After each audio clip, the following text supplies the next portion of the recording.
Alright. Hello, everybody. Ugh, get rid of this. I don't care. Comment. I don't want the comments right now. Hide. Alright. Hello, welcome to TravTube Podcast, episode 3. Today, I'm with the child. Also known as What Gotcha, one of my friends for a long time. And I'm very happy to be with him right now. Like, this is literally, like, I've been wanting to do this with you for quite a while. And yes, face reveal, he doesn't care. Nice. First funny moment of the stream. I'm gonna pause this just for a second because I have something to do.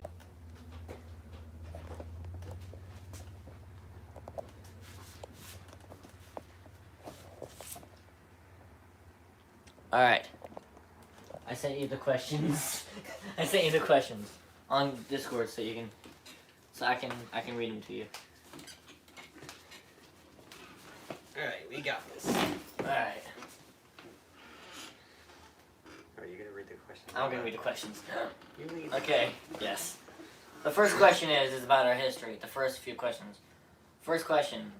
Why did you put What Gotcha Friends on your YouTube channel name? Okay, so first of all, there's a lot of inspiration behind the name. Wonder is obviously because of the strange, wondrous kind of euphoric feel that you get when you watch a video. It's usually cringe, but it still has some like scientific explanations for itself. Well, yeah. And world, of course, used to represent the planet Senator B, but now it represents like all the worlds that I've been deviating into existence with my little brain. That's actually a big brain. Yeah. That's pretty much it for that.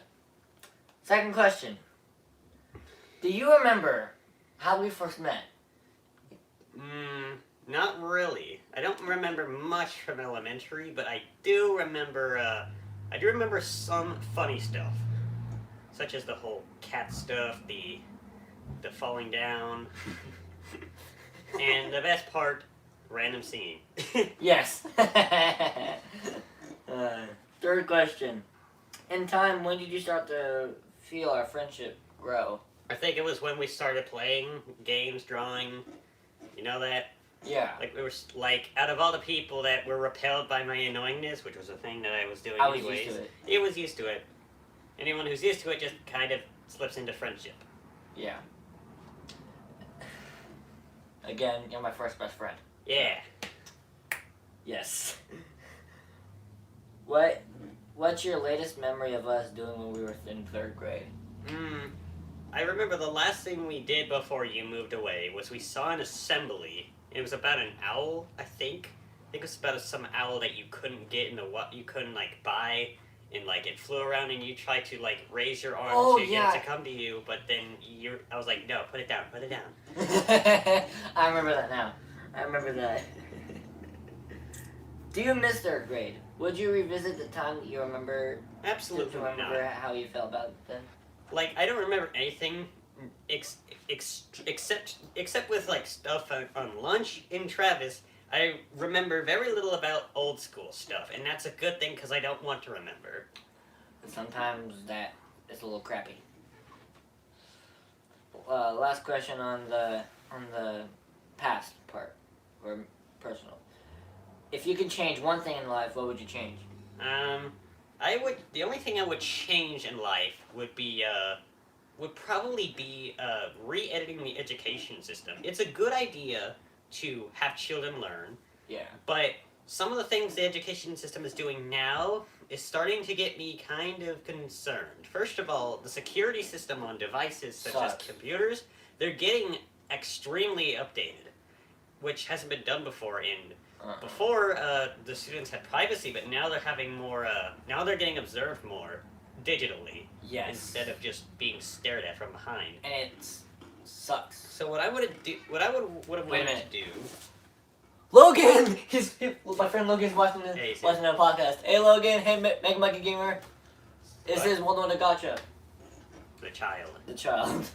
Alright. All right. About questions about the book series, Alright, the story series. alright, start your questions. What inspired you to start working on this series? Well, the stories didn't. The main stories are. The main 3 books came into my mind after I was finished writing some finished deleting some sub stories. I used to write before this, but those stories weren't able to come out because of either copyright reasons or that they were a bit cringe, and nobody wants that cringe. Absolutely not. That's So, either way, I started writing because I wanted to get out some of my mind. Yeah. So, if people could, like, understand what my imagination was like more, they could understand, how I operate instead of just, some people are repelled, which is supposed to happen. Yeah. Others won't if they, like, research that. That's a Yeah. good thing. Yeah. The more research they do, the better the consequences. Yeah. Not really consequences, they're benefits. Yeah. Question 2 on the series. Which character can you relate yourself to and why? The only character I can relate to is possibly the main character. He is, he's got a tiny sliver of himself that is based off of me, and everything else is either fictional or based off something that's a bit out of our league.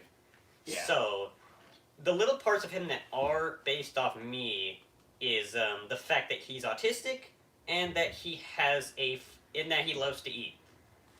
Those are some of the only things.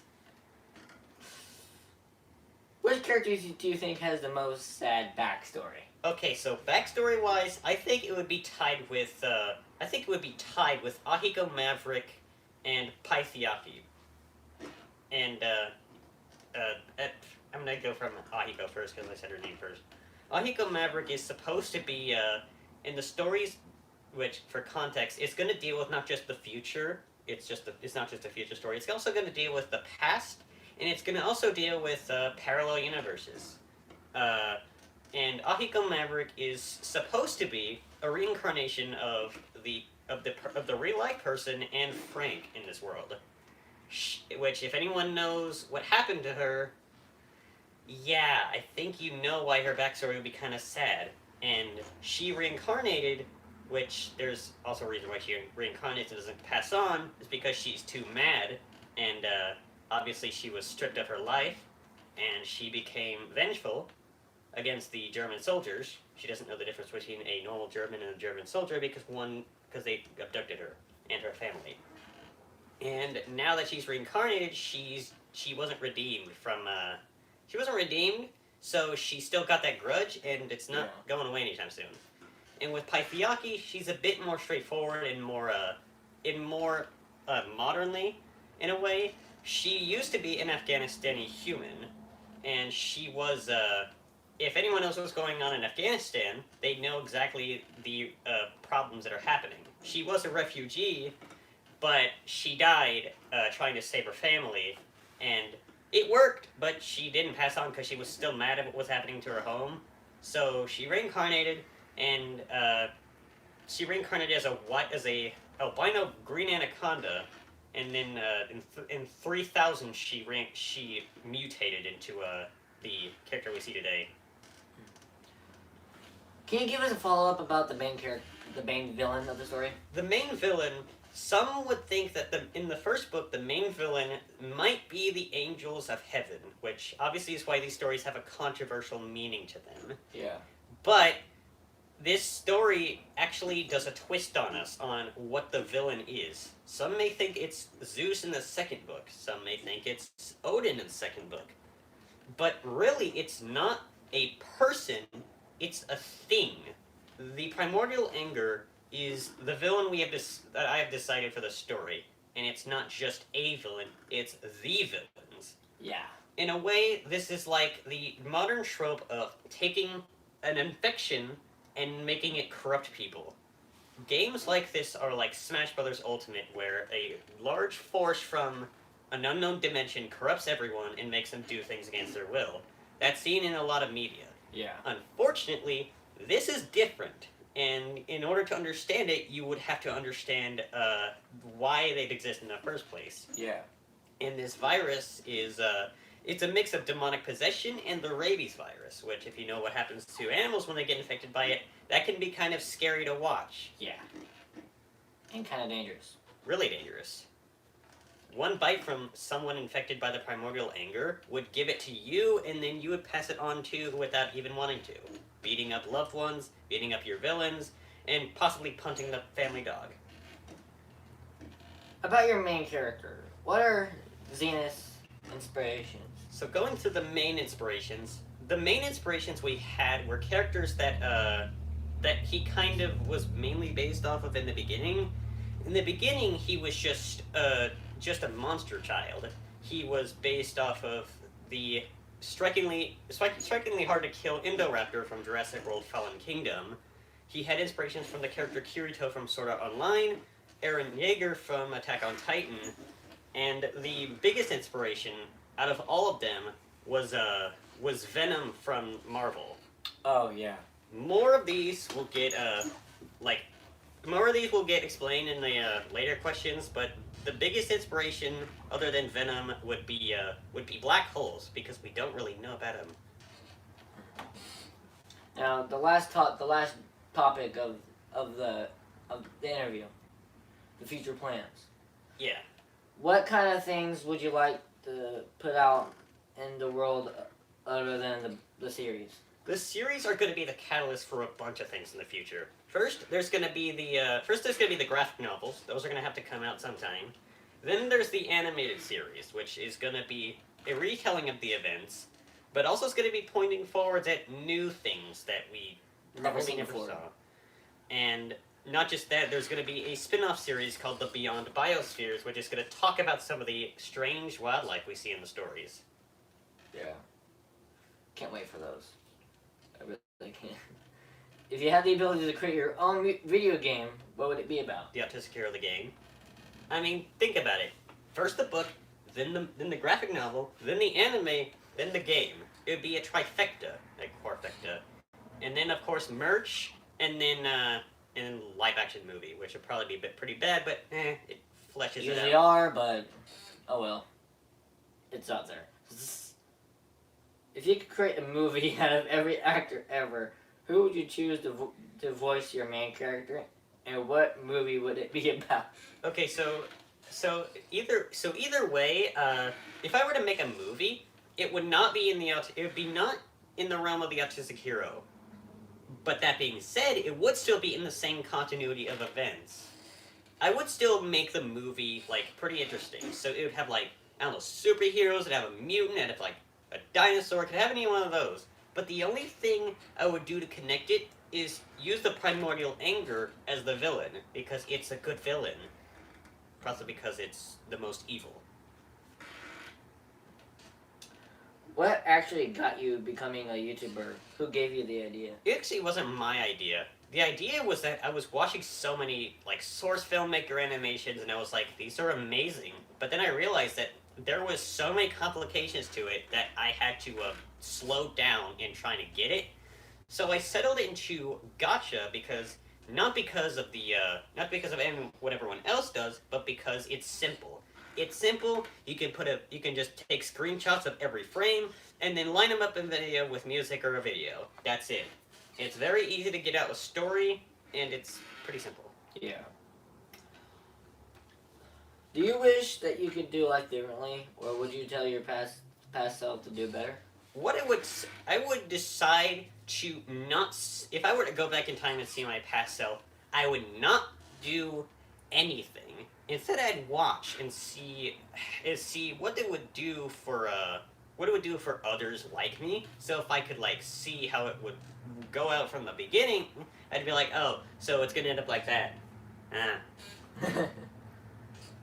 Last question. Who is your favorite Nintendo character and why? And I probably already know who it is. So, my favorite character in all of Nintendo history is the legendary Pokemon Eternatus. The Pokemon Eternatus has dwarfed Kirby in popularity because of how interesting its story is. It's in the beginning of Sword and Shield when you play it. you immediately get told that there's the strange phenomenon of Dynamax, Pokemon getting larger and just assuming a Godzilla form. But you don't know where this comes from, and then when you start learning about it, you realize it's not a thing, it's a force. And then in the end game, you discover that it's actually just a weird-looking dragon. But then it pulls another trump card on you, and then it Eternamaxes and becomes a giant hand.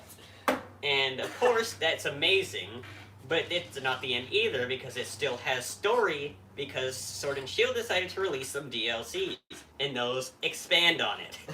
It's just an amazing giant hand guy that's 100 meters long.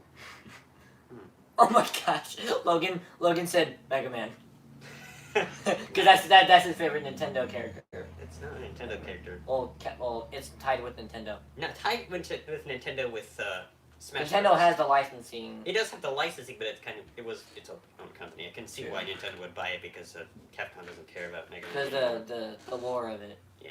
If you look at the 10th game and the 11th game that came out kind of recently, Flop.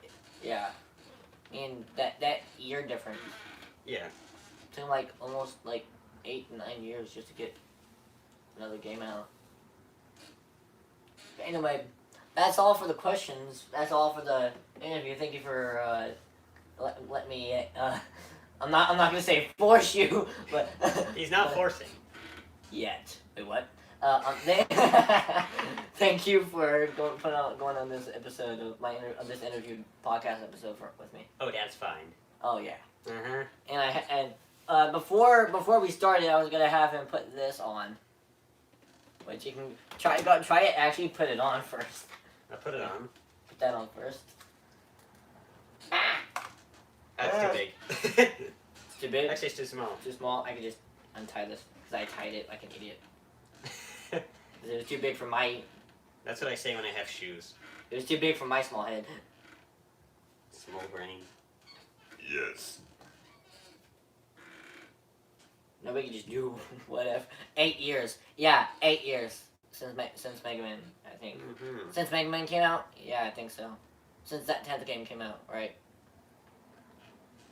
Anyway, thank you all for joining. Whoever is watching this afterwards, or thank you, Logan, for watching the live stream. I'll probably see you guys later on another podcast episode. This is the first time in a long time, ever since a year. I made the second episode 12 years for 10, 8, or for 11. Yeah. 12 for 10, 8 for 11. Yeah. So that makes sense. So that's gonna be it. Thank you all for coming. We'll see you later. Bye bye.